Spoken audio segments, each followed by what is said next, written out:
2025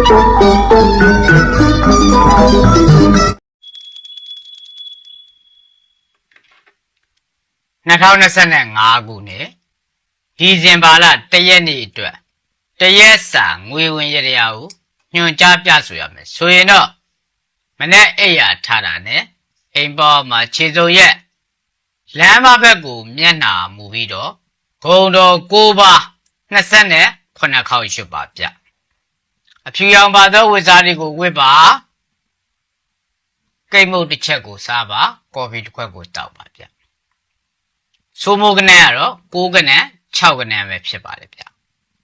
မဲဆွေတို့အနေနဲ့ဒီဗီဒီယိုဖိုင်လေးကိုဘယ်မြို့ဘယ်တိုင်းဘယ်ရက်ွက်ဘယ်ပြည်နယ်ဘယ်နိုင်ငံကနေကြည့်ရှုအားပေးနေတယ်ဆိုတာကိုလည်း comment box မှာရေးပေးခဲ့ပါဦးဗျမေတ္တာဖို့ဆုတောင်းပေးခြင်းလို့ပါဤနေ့ဤရဲ့ဤချိန်ကနေစပြီးတော့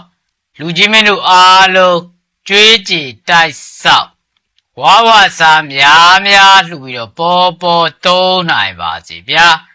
ကြီးပွားတိုးတက်အောင်မြင်ချမ်းသာပါစေစီးပွားသုံးစတိုးပါစေ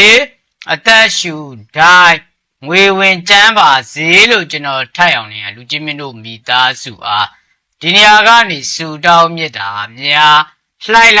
လဲပူတာလိုက်ရကြောင်းပါဗျာစီးပွားသုံးစတိုးပါစေဗျာ